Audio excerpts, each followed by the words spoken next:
Well, we're joined now by the royal historian and broadcaster Rafe Heydel-Mankoo. Rafe, there's at least one story in the papers today, and it's beginning to be sort of whispered about, isn't it?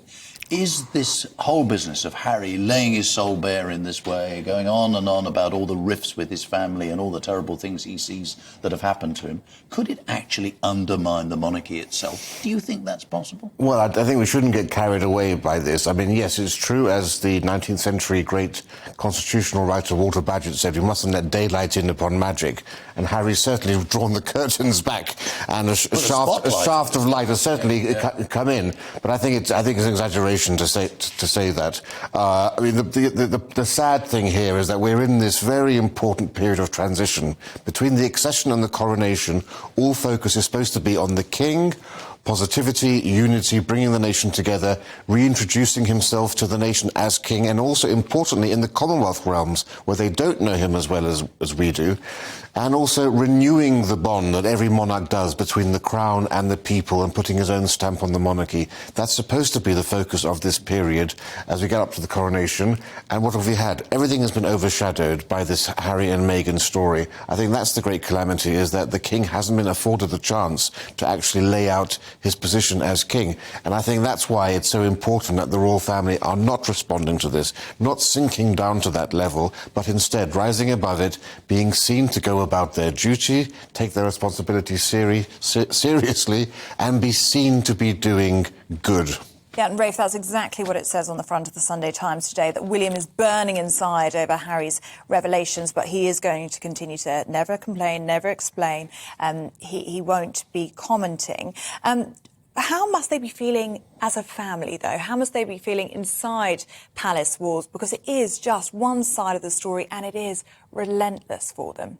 Yeah, well, you can completely understand how any family would feel, and we know from sources close to the royal family that they do feel as if they're punching bags, and you're in a position where you think, how many, they're sitting ducks, and how many shots can you fire at a sitting duck? There's a toll that's obviously being had here, but I actually think, in a way, I think this book has backfired very badly on Harry, for the first thing, I should say. We can go into that if you want to.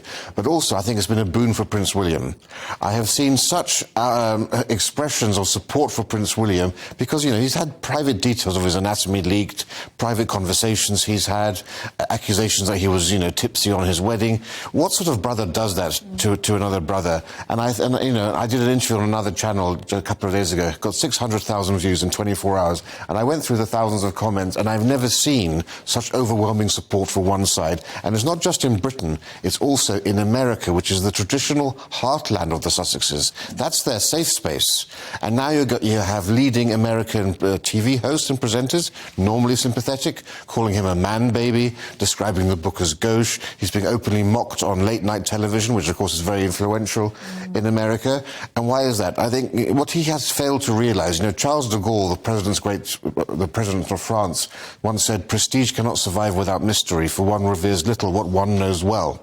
And Harry's mistake is actually to misunderstand that Americans like the monarchy and royalty because it's supposed to rise above their own vulgar celebrity culture. It's not Kardashians, it's refined, it's cultured, it's sophisticated, it's elegant. And in their words, it's classy. And there's nothing classy about this book. And he's come out as being very vulgar. Who divulges that they lost their virginity around the back of the dog and duck? It's not something that you do. And it's hypocritical by campaigning all your life about privacy and then driving a tank through your own family's privacy and selling your own story.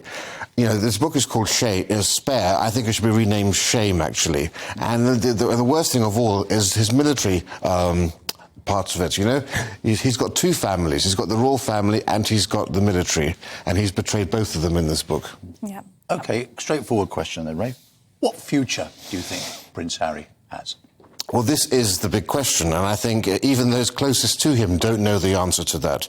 And at what point can you start a reconciliation? We know that this is just the first of a 4-book deal that they have.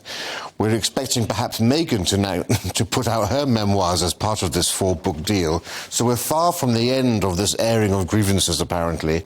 So you do have to wonder, at what point does he run out of steam? At what point does the public just lose all patience with him? It's impossible to see what more the royal family can do to bring him back in, because they've extended 4 olive branches now to him. I mean, many people are asking, Who is advising Harry and Meghan right now? Did anybody proofread that book? And if they did, why weren't things such as I killed 25 fighters in Afghanistan? Why weren't those kind of details pulled out? I want to touch on your point earlier about it backfiring on Harry, because do you think he expected this sort of backlash at all? And how do you think that's going down in Camp Sussex and Brand Sussex? Has it been damaged by this? Well, you know, one of his former military friends from the Royal Marines, a chap who was wounded and who Harry has described as a hero, tweeted and said, "We love you, Harry, but please stop." If you were surrounded by good people, they would have told you to stop. So that speaks volumes to actually who is surrounding him and what their agenda are. And of course, you're dealing with California PR agents who are so far removed from the world of the royal household. It's an impossible chasm to bridge. And yeah, I agree with you.